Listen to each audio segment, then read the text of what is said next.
Nós vos adoramos, Senhor Jesus, e vos bendizemos, porque pela vossa Santa Cruz remistes o mundo. Queridos irmãos, a Igreja celebra neste domingo o quinto da Quaresma, neste ano B da liturgia. Diz o Evangelho de São João: naquele tempo, havia uns gregos entre os que tinham subido a Jerusalém para adorar durante a festa.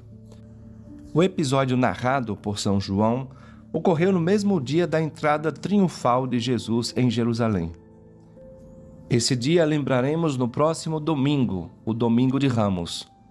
Estavam presentes para a grande celebração os judeus de todas as cidades da Judéia, da Galiléia e também aqueles que haviam emigrado para as demais cidades do Império. E havia também alguns gregos, isto é, alguns pagãos ou gentios, simpatizantes do judaísmo, que acreditavam no Deus único, os chamados prosélitos. Tendo presenciado a impressionante entrada de Jesus em Jerusalém, aproximaram-se de Filipe e lhe pediram para ver Jesus. Queremos ver Jesus. Poucos dias antes, Jesus havia ressuscitado Lázaro em Betânia. Naquela ocasião, São João diz que os líderes dos judeus se queixavam de que todo o povo corria atrás dele.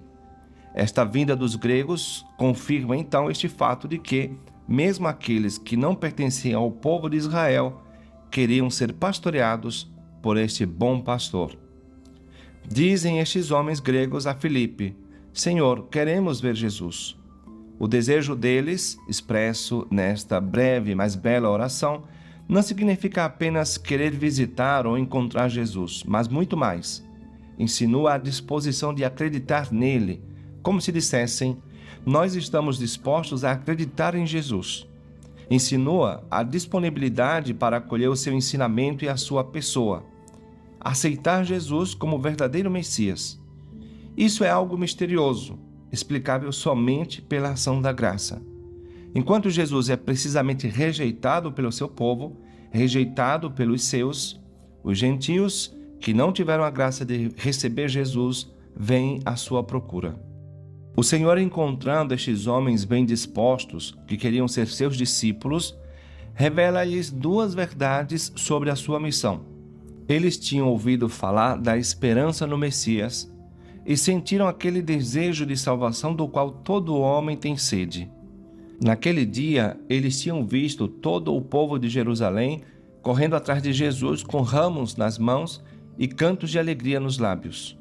Eles tinham ouvido falar da ressurreição de Lázaro e, por causa de todos estes sinais, pensavam que havia chegado a hora do Messias e que Jesus era o Messias. Faltando apenas uma semana para a sua paixão e morte, o Senhor ensinou aos gentios qual era o propósito da sua vinda ao mundo, ou seja, dar a vida pelas suas ovelhas, como veremos agora. Jesus lhes ensina duas verdades. A primeira verdade que ele lhes revela é que não estão enganados. Realmente chegou a hora da sua glorificação. Diz o Evangelho de hoje: chegou a hora em que o Filho do Homem vai ser glorificado.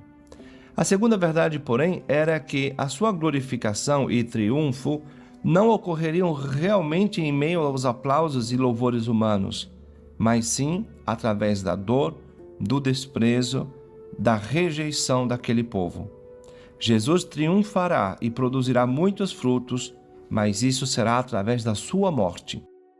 Os planos de Deus, queridos irmãos, são verdadeiramente misteriosos, mas nada tão misterioso como o mistério da cruz. Por que na vida espiritual, na vida em Cristo, se deve morrer para dar frutos? Por que se deve experimentar a derrota para triunfar? Pois o Senhor nos ensina: se o grão de trigo que cai na terra não morre, fica só, mas se morrer, produz muito fruto. Em outras palavras, Jesus nos diz: não porque fui recebido como rei que eles virão atrás de mim, mas eles virão quando meus inimigos pensarem que finalmente me derrotaram. Assim os homens compreenderão que é Deus que atrai todos para Jesus. Não serão mais os seus milagres, não serão as suas belas palavras, não serão as recompensas prometidas. Em vez disso, será aquele coração dilacerado e partido, coberto de feridas, sem beleza nem encanto.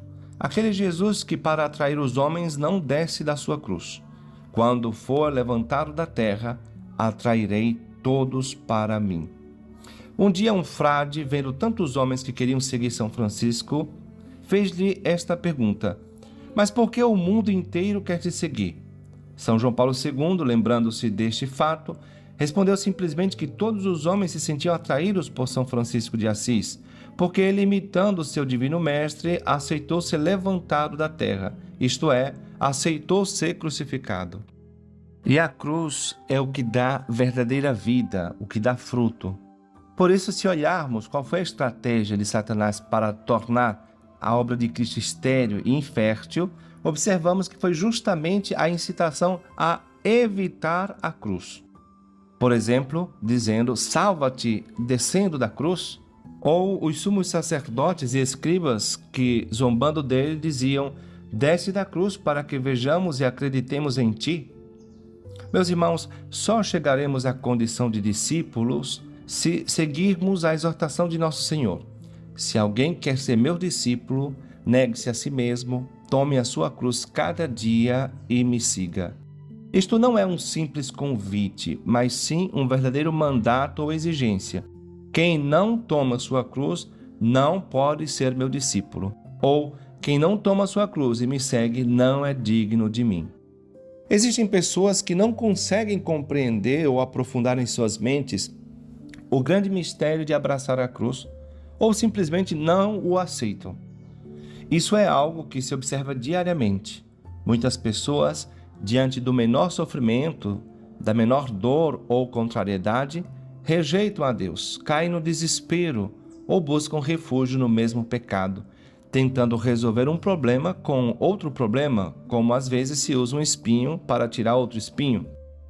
Para poder entender melhor a razão de abraçar a cruz, é necessário enxergá-la à luz da fé, deixando que ela ilumine o nosso entendimento, contemplando nosso Senhor Jesus Cristo e aprofundando no conhecimento que temos a respeito do que foi sua vida terrena, principalmente tudo o que foi sua paixão e morte, já que o amor à cruz nasce da contemplação daquele que se deixou transpassar no madeiro por nossos pecados. É necessário, portanto, carregar a cruz, o que já é muito. Meritório também é aceitá-la. Contudo, se desejamos o maior mérito diante de Cristo, é indispensável abraçá-la e apegar-se a ela com um grande amor. Quer dizer, tomar a cruz por amor a Cristo, não só aceitá-la, mas sim procurá-la voluntariamente para obter assim uma maior e melhor configuração com Ele. Assim como foi preciso que Cristo padecesse para nos salvar, é preciso que o Filho do Homem seja levantado para que todo aquele que nele crê não pereça, alcançando-nos assim, com sua morte na cruz, a redenção. Também nós devemos padecer não só para obter a nossa salvação, mas para imitar melhor a nosso Senhor, como nos ensina São Cirilo de Jerusalém. Jesus, que em nada tinha pecado, foi crucificado por ti, e tu não te crucificarás por ele, que foi cravado na cruz por amor a ti? Senhor, queremos ver Jesus. Também nós hoje elevemos esta oração a Deus. Queremos aumentar a nossa fé em Jesus, mas queremos olhar para Jesus na sua cruz, pois este é o sinal da sua caridade para comigo, do seu perdão por mim, do seu chamado incansável às portas da minha alma. Da sua cruz elevada do chão, o Senhor continua a atrair-nos para o seu coração. Assim seja. Amém.